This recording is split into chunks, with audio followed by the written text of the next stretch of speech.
Welcome to best of the day. మరి ఈ రోజు మన బెస్ట్ ఆఫ్ ది డేలో కొత్త విషయాలతో పాటు కొన్ని ఆసక్తికరమైన నిజాలు మరియు చరిత్రలో ఈ రోజు జరిగిన ముఖ్య సంఘటనల గురించి తెలుసుకుందాం. మరెందుకు ఆలస్యం, లెట్స్ స్టార్ట్ ది ప్రోగ్రామ్.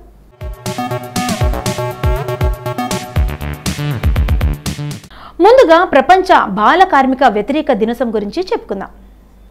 బాలలు చదువు ఆటలకు దూరమై శ్రమికులుగా మారడం బాల కార్మికులు అంటారు. ప్రపంచాన్ని పట్టి పీడిస్తున్న సమస్యలో బాల కార్మిక వ్యవస్థ ఒకటి. బాల్యాన్ని ఆనందంగా అనుభవించడం ప్రతి బిడ్డ జన్మ హక్కు. అయితే కుటుంబాల సామాజిక ఆర్థిక పరిస్థితుల కారణంగా అత్యధిక బాలలు వ్యవసాయ రంగంలో, మిగతా వారు ఇళ్లలో, హోటళ్లలో, కర్మాగారాలుగా, దుకాణాల్లో పనిచేస్తున్నారు. వీరంతా కూడా అధిక పని గంటలు, తక్కువ వేతనంలో శ్రమ దోపిడీకి గురవుతుండడంతో పాటు అక్రమ రవాణా, వైశ్యవృత్తి, డ్రగ్ మాఫియాకి బలవుతున్నారు. ఫలితంగా వారి భవిష్యత్తు అంధకారంగా మారుతుంది. ప్రపంచవ్యాప్తంగా బాల కార్మిక వ్యవస్థకు వ్యతిరేకంగా ప్రజల్లో అవగాహన తీసుకురావడానికి ఐక్యరాజ్యసమితి అంతర్జాతీయ కార్మిక సంస్థ ILO 2002లో ప్రపంచ బాల కార్మిక వ్యతిరేక దినోత్సవానికి శ్రీకారం చుట్టింది. ఇప్పటికే 2025 నాటికి బాల కార్మిక వ్యవస్థకు ముగింపు పలకాలని సుస్థిరాభివృద్ధి లక్ష్యంగా నిర్దేశించడం జరిగింది.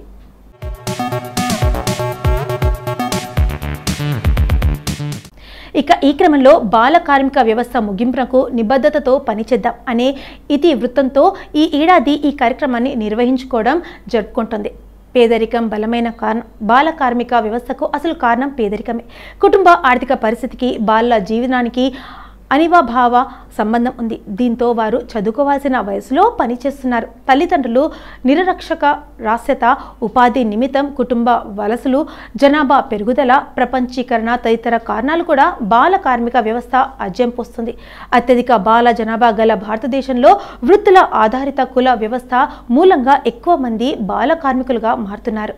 ప్రపంచవ్యాప్తంగా గత సంవత్సరంన్నర కాలంగా కరోనా మహమ్మారి సృష్టించిన సంక్షోభంతో కుటుంబ ఆదాయం పడిపోయి సామాజిక జీవనం దెబ్బతిన్నది. దీంతో బాలలు విద్య, వైద్యం వంటి ప్రాథమిక సౌకర్యాలకు దూరమయ్యారు.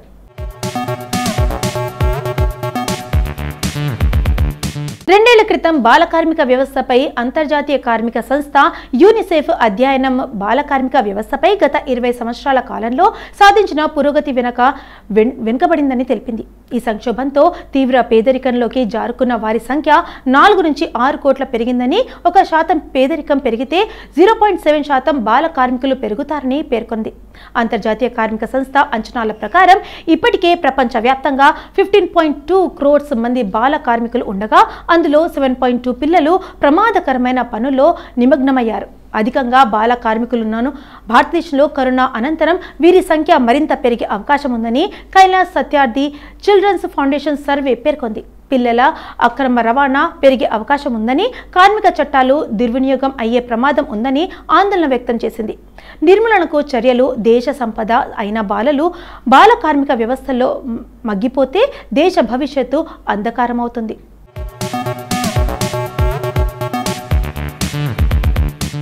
సంఘ విద్రోహ కార్యకలాపాలు పెరిగే అవకాశాలున్నాయి.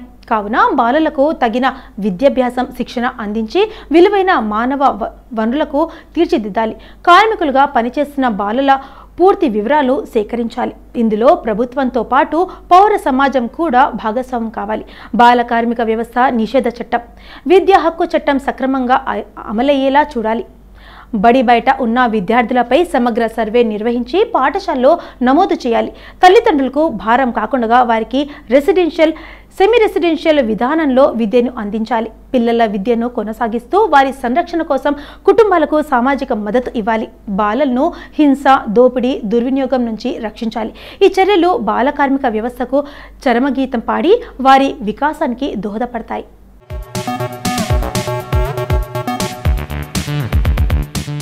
పల్లెటూరి పిలగాడ, పసులుగాసే మునగాడ, పాలు మరిచి ఎన్నాళ్ళయిందో, ఓ పాలబుగ్గల జీతగాడ, కొలువుదీరి ఎన్నాళ్ళయిందో అంటూ తొలి తరం ప్రజాకవి సుద్దాల హనుమంతు రాసిన ఈ పాట భారతదేశంలో శతాబ్దాల తరబడి బాల కార్మిక వ్యవస్థలో మగ్గిపోతున్న బాలల ముఖ చిత్రాన్ని ప్రతిబింబిస్తుంది. బడిలో ఉండాల్సిన పిల్లలను ఆట పాటలతో గడపాల్సిన బాల్యాన్ని బందీ చేయడం ఒక అనాగరిక చర్య. ఇది మన భారతదేశ సమస్య మాత్రమే కాదు, ప్రపంచంలో అభివృద్ధి చెందుతున్న దేశాలకు సంబంధించింది కూడా. బాల కార్మిక వ్యవస్థను నిర్మూలించడానికి స్థిరమైన దీర్ఘకాలిక కృషి ఎంతో అవసరం. అందుకు బాల కార్మికులు లేని సమాజాన్ని నిర్మించేందుకు అంతర్జాతీయ కార్మిక సంస్థ 2002 నుండి ప్రత్యేక దృష్టి సారించింది. బాల కార్మిక వ్యవస్థ నిర్మూలన కోసం సమాజంలో చైతన్యం తీసుకురావడానికి ప్రతి సంవత్సరం జూన్ 12న ప్రపంచ బాల కార్మిక వ్యతిరేక దినోత్సవం జరపాలని నిర్ణయించుకుంది.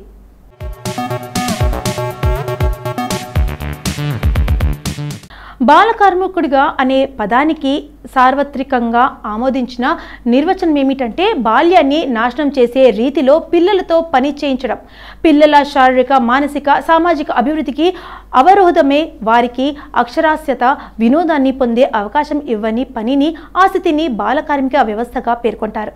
బాలలంటే 5 నుంచి 14 సంవత్సరాల వయసు గలవారు. అయితే తల్లిదండ్రులు పేదరికం నిరక్షరాస్యత కారణంగా ఎందరో బాలలు బాల కార్మికులుగా జీవిస్తున్నారు. అవసరాల కోసమో అదనపు ఆదాయం కోసమో పేద కుటుంబం తమ పిల్లలను పనిలోకి పంపిస్తున్నారు.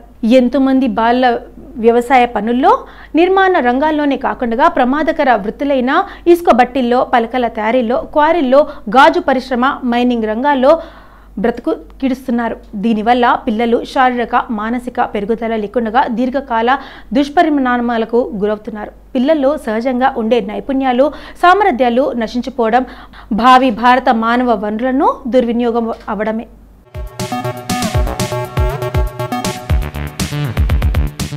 ఇప్పటి వరకు ప్రపంచ బాల కార్మిక వ్యతిరేక దినోత్సవం గురించి మనకు తెలియని కొన్ని ఆసక్తికరమైన నిజాలు తెలుసుకున్నాం కదా. మరి జూన్ 12న ఒక్కసారి చరిత్రలోకి వెళ్ళి చూస్తే ఎంతమంది ప్రముఖుల జన్మాలు జరిగాయి. మరి ఒక్కసారి చరిత్ర పుటలోకి వెళ్ళి నేడు జన్మించిన ప్రముఖులు ఎవరు తెలుసుకుందాం రండి.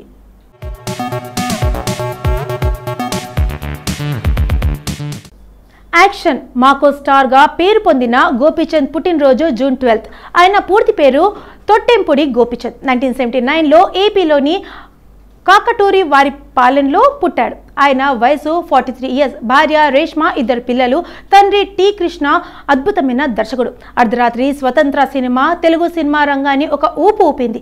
కానీ తక్కువ కాలంలోనే ఆయన కన్నుమూశారు. ఆ తర్వాత కొడుకుగా టి గోపీచంద్ తనకంటూ ఓ స్పెషల్ ఇమేజ్ను స్వంతం చేసుకున్నారు. ప్రేక్షకుల ముందుకు కేవలం ఎంపిక చేసిన పాత్రల ద్వారా వచ్చారు గోపీచంద్. 2001లో తన సినీ కెరీర్ ఆరంభించారు. తొలి వలపు సినిమాలో ప్రధాన పాత్రలో నటించాడు. 2002లో జయం, 2003లో నిజాం, 2004లో వర్షం చిత్రాల్లో నటించి మెప్పించాడు. 2004లో వచ్చిన యజ్ఞం భారీ విజయాన్ని చేకూర్చిపెట్టింది. అందులో టి గోపీచంద్ నటనకు మంచి మార్కులు పడ్డాయి. 2005లో ఆంధ్రుడు, 2006లో రణం, 2007లో లక్ష్యం, 2008లో శౌర్యం, 2010లో గోలిమా, 2013లో సాహసం, 2014లో లోక్యం, 2015లో జిల్, 21లో సిటీ మార్ట్, 22లో పక్కా కమర్షియల్ సినిమాల్లో నటించాడు టి గోపీచంద్.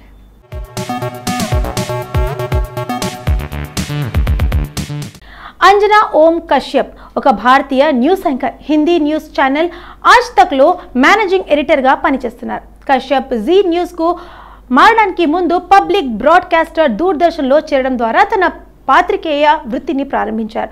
ఆ తర్వాత న్యూస్ 24కు వెళ్లి ఆజ్ తక్లో స్థిరపడ్డారు. కశ్యప్ ఒక మధ్యతరగతి కుటుంబంలో ఓం ప్రకాష్ తివారికి రాంచీలో జూన్ 12, 1975న జన్మించారు. కశ్యప్ మొదటి ఉద్యోగం డెపో మోటార్స్లో కౌన్సిలర్గా ఉంది. అయితే ఆమె ఒక సంవత్సరం తర్వాత వెంటనే రాజీనామా చేసింది. తర్వాత ఆమె ఒక స్వచ్ఛంద సంస్థలో లీగల్ కౌన్సిలర్ పాత్రలో చేరింది. 2000 వరకు దశకం ప్రారంభంలో కశ్యప్ జామియా మిలియా ఇస్లామియా నుంచి జర్నలిజం డిప్లొమాను ఎంచుకున్నారు. గ్రాడ్యుయేషన్స్ తర్వాత ఆమె దూరదర్శన్లో చేరారు. అక్కడ ఆమె ఆంఖో దేఖీ అనే పరిశోధనాత్మక కార్యక్రమం న్యూస్ డెస్క్కు కేటాయించబడింది. కానీ అరుదుగా రిపోర్టింగ్ విధులను కూడా కేటాయించారు.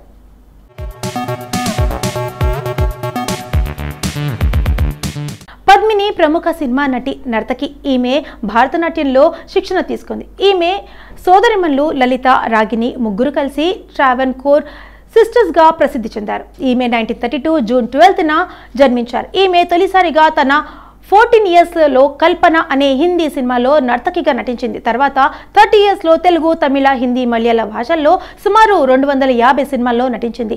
ఈమె శివాజీ గణేశన్, ఎంజి రామచంద్రన్, ఎన్టీ రామారావు, రాజ్ కపూర్, షమి కపూర్, ప్రేమ్ నజీర్, రాజ్ కుమార్, జెమిని గణేశన్ వంటి పెద్ద నటులతో కలిసి నటించింది. ఎక్కువగా శివాజీ గణేశన్తో 59 చిత్రాల్లో నటించింది. ఈమె అమెరికాలో స్థిరపడిన రామచంద్రన్ అనే డాక్టర్ను 1961లో వివాహం చేసుకుని తాత్కాలికంగా నటనకు విరామం ఇచ్చి కుటుంబ జీవితంపై, భరతనాట్యంపై దృష్టిని కేంద్రీకరించింది.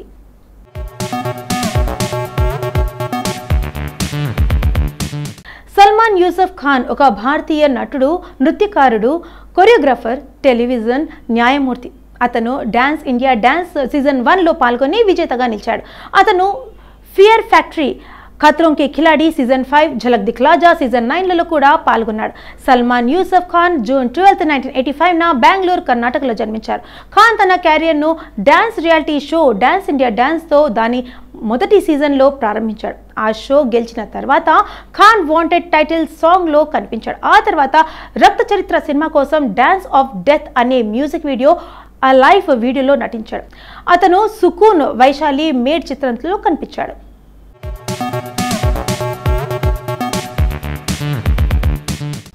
ఈ శ్రీధరన్, ఈయన సివిల్ ఇంజనీర్. ఈయనను మెట్రో మ్యాన్ ఆఫ్ ఇండియాగా పిలుస్తారు. 2008లో భారత ప్రభుత్వం ఈయనకు పద్మ విభూషణ్ పురస్కారంతో సత్కరించింది. శ్రీధరన్ 2021లో జరిగిన కేరళ అసెంబ్లీ ఎన్నికల్లో పాల్కాడ్ నియోజకవర్గం నుండి బీజేపీ అభ్యర్థిగా పోటీ చేసి కాంగ్రెస్ అభ్యర్థి షఫీ పరంజల్ చేతిలో ఓడిపోయారు. ఈయన 1932 జూన్ 12న కేరళ పాల్కాడ్ జిల్లాలో జన్మించారు. ఈయన కోజికోడ్లోని ప్రభుత్వ పాలిటెక్నిక్ కళాశాలలో సివిల్ ఇంజనీరింగ్ లెక్చరర్గా పనిచేశాడు. ఈయన బాంబే పోర్ట్ ట్రస్ట్లో 1 సంవత్సరం పాటు అప్రెంటిస్గా పనిచేశాడు. 1953లో యూపీఎస్సీ నిర్వహించిన ఇండియన్ ఇంజనీరింగ్ సర్వీస్ పరీక్షను క్లియర్ చేసి ఇండియన్ రైల్వే సర్వీస్ ఆఫ్ ఇంజనీర్స్లో చేరాడు. 1954 డిసెంబర్లో దక్షిణ రైల్వేలో ప్రొబేషనరీ అసిస్టెంట్ ఇంజనీర్గా చేరాడు.